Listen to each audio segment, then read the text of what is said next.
Good evening. So for today's test discussion, the syllabus is Whittlesey's typology of agricultural region and Von Thunen model of agricultural location. And we have two questions. Question number one, Whittlesey's agricultural regions are relevant even today.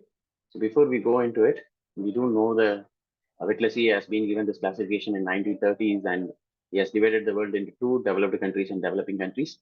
In the developed countries, he has given six zonal classification, and developing countries he has given five.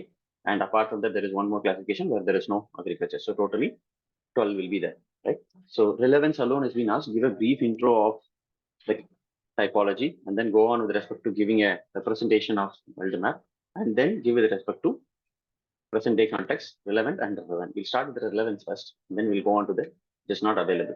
If you take with respect to it, if you consider United States of America and Canadian regions, more or less the parts have been relevant with respect to it. So you do have uh, commercial gardening, which has been done in the regions, Mediterranean regions where grape cultivation and citrus cultivation has been taking place, where grain cultivation has been taking place, dairy cultivation has been taking place, mixed crop and livestock is also being taking place. The only thing that has been lost its relevance largely will be with respect to livestock ranching in this part of the world, right?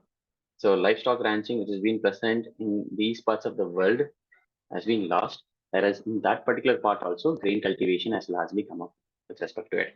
Right?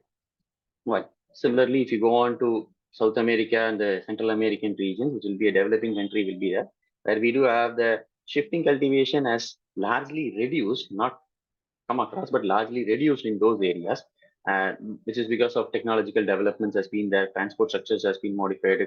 There is also a large amount of globalization in agriculture has been done. The high amount of the forested regions, which has been done with respect to shifting cultivation in this part, has been largely transformed into soybean cultivation, coffee cultivation, more importantly, ranching lands, which has been lost in the western part of the world, United States of America and Western Europe, has been shifted to Brazil regions where deforestation has been taking place. So you can say that there's been a transformation here, right? So I'm going continent by continent, right? The rest of the things you'll be able to speak with Argentina, you will be able to speak with respect to the areas where livestock ranching has been done, agriculture has been taking place, dairy has been taking place. All this in South America will be relevant, except for the parts of Brazilian regions, how the changes has been taking place, right?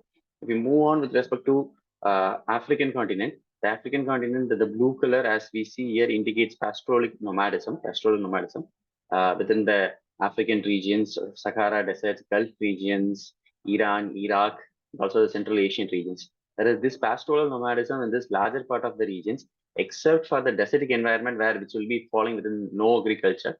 There's been a large amount of changes also been there. The changes is because of instead of pastoral nomadism, we have moved with respect to oil is being found in the regions, natural gas is found in the regions. So people have been shifted with respect to different kinds of it. Also, we'll be able to speak technological developments that has been taking place where we have been doing agriculture in the desert with the drip irrigation, plastic mulching has been done, plastic layer has been done, hydroponics we have been doing with respect to it. So large amount of modification has been done. If water is not available, we brought in with respect to desalinization has been there. So if you look into this part of the regions where we said pastoral nomadism, which has been done, the northwestern part of China regions. Today, they have been Xinjiang regions. They have been producing large amount of cotton, large amount of agriculture has been practiced. So these are the areas where scenario has been completely changed. Whereas coming back to the areas where scenario is still relevant, we already spoke with respect to United States of America, scenario is still relevant. Whereas with respect to European regions, you will be able to see the scenario is still relevant with respect to the areas. Whereas dairy is being done, commercial gardening is being done, grain cultivation takes place. Whereas certain areas of ranching lands again, the grassland ecosystem, grassland ecosystems have been converted into large amount of wheat cultivation, corn cultivation, and soybean cultivation in the parts of Ukraine and Russian regions. Right? Whereas if you come to South Asia, more or less the relevance is still remaining with respect to it. If you take India into considerations, we do have South Asia into consideration, Southeast Asia into consideration, we do still have the larger relevance. So you can speak with respect to the relevance. Classify it. 10 mark questions. Very simple, very straightforward. No need to add more. Okay. Moving on to the question number 2. Okay. Write a note on the relevance of Von Thunen agricultural location theory in the present context. Again, give a brief introduction of Von Thunen and then present a diagram of both isolated state and the modified conditions with respect to the river. Whereas he will be giving 6 features will be available: modern market gardening and meat production, firewood and lumber productions will be there, crop farming and without fallow, with fallow, 3-tier system, 3-field system, and livestock ranching will be taking place. Give us just a brief intro, not more than that, 10 mark question only. Right? And then you can say it with respect to optimum locations. You can even, this question is also asked for 20 marks in another year with respect to UPSC. So I will just discuss it for a detailed description. Right? You can speak as an optimum location. The theory is based upon the optimum location for agriculture, based upon transportation cost, land use, and market, which is still relevant with respect to take a particular region. For example, United States of America, again, consider that Bowash regions, Boston to Washington DC as a single market, and then based upon the transportation cost near to it, we do have commercial gardening is being done. After that, dairy is being done. After that, we do have layers by layers. We will be able to put it across. We are going to put a layer, no?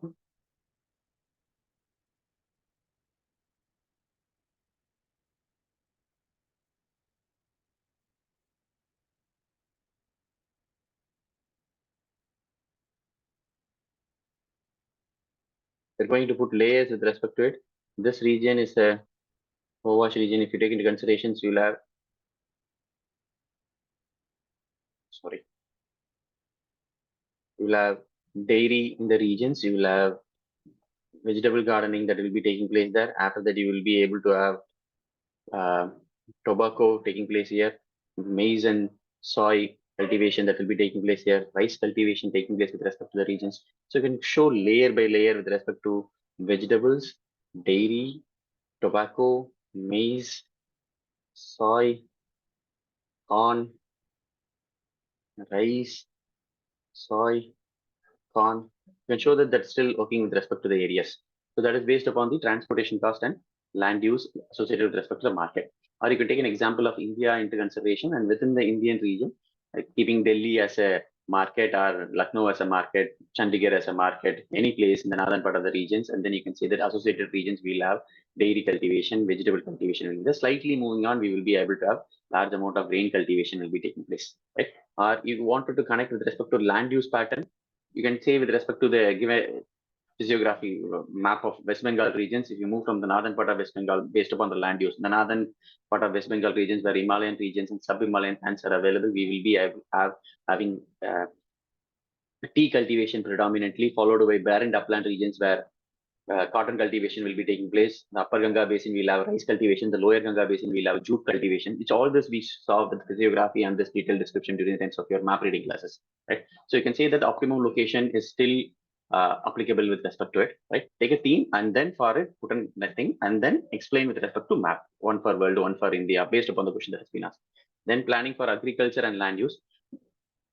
The region has been divided largely based upon its characteristics, geographical and characteristics will be there. For example, we do have an ICAR map which has been given for agriculture in India, which has been divided. The places of Jammu and Kashmir, Leh Ladakh, Himachal Pradesh, and Uttarakhand regions will be the horticultural crop cultivation will be there. Northwestern part of Rajasthan, western part of Madhya Pradesh regions, all these places where we do have Bajra and Jowar cultivation has been taking place. After that, Gujarat, Maharashtra, and parts of Madhya Pradesh where we do have grain cultivation has been taking place. Whereas the coastal regions in the southern part of India, all the delta regions up to northeastern part of India where rice, jute cultivation will be taking place. Punjab, Haryana, Uttar Pradesh, Bihar, and West Bengal regions where we'll have wheat, sugarcane based cultivation will be taking place. Central provinces of the regions where we'll have pulses and oil seeds cultivation has been taking place.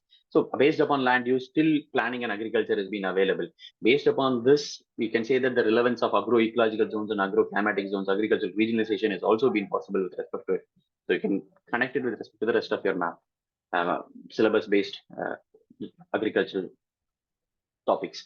Then the cropping pattern and cropping intensity. We would have discussed during our classes, and you have also read that the Ricardian theory of rent will be the closer to the market. A cropping pattern will be much more profit oriented, will be available, and cropping intensity will also be high, which is still relevant today. All across parts of the world, when the land rent is high, people will go for intensive cropping patterns, and also cash crop cultivation will be taking place in the regions. Transport infrastructure and agriculture as a basis, you can combine with it two ways. Wherever the transport infrastructure is available and agriculture is predominantly present in the regions, you can give an example of any parts.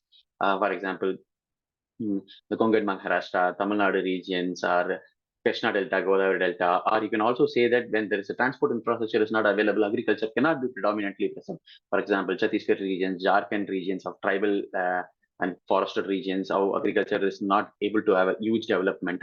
Or you can take the world and then speak with respect to Europe, transport infrastructure and agricultural development, and less amount of agriculture development because of the lack of transport infrastructure in Africa, and then bring a picture over it, right? And then you can speak with respect to application of world and India, whatever has been available. For the application of world and India, we can speak in simpler terms, whereas the market gardening and milk production, as we have seen with respect to Whittlesey now, which is applicable in parts of the world, whereas firewood and lumber production is not applicable. You can say that is because of high amount of technological development in cooking, agriculture, LPGs has been available. Then cropping without fallow is still applicable in the regions. Crop farming with fallow and pasture has been largely lost because of high amount of population, high amount of technological advancements, large amount of irrigation facilities has been come up in the regions. The three-skilled system is again not applicable, which has been nowhere possible. And livestock farming, you can say that has been applicable. For example, this we have seen with respect to map for your Whittlesey. The same thing can be taken. Crop without fallow and with fallow, again, you can show the regions. So for example, rivers of China, delta regions of China, or Egyptian regions, or Rhine, Rhone, any of the regions which has been available, or Murray-Darling basins of Australia that can be brought in. And then you can say that earlier, the steppe regions, steppe ecosystems of the world had pasture and also livestock farming, fallow systems were available. But today, because of the increase in population, this has been largely been lost. And you can, if you want to go on, you can say that the livestock farming has changed its location from the present earlier existing environment to the other parts of the world. For example, say Brazil, it moved from the United States of America to Brazil regions.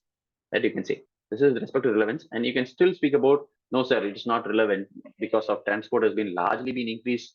Today, we do have a large amount of crops which is produced in the tropical regions has been transported to temperate regions and vice versa. That is because of the development in the transportation system, packing systems, cold storage systems, all those has been available where Von Thunen will be speaking about single market, single production area, bullock cart as the transport systems or horse cart as the transport systems. You can say change that. Technological advancements has been there where we have been having food processing industries where we do with respect to shelf life of the crop has been increased. GM crops has been brought in to increase the shelf life. For example, the tomato shelf life has been increased with respect to genetical modifications. You can also speak with respect to how the regions which are land use, which is not suitable for agriculture, is brought into agriculture by present day conditions. Even without land, we are doing agriculture in hydroponics. That can be said.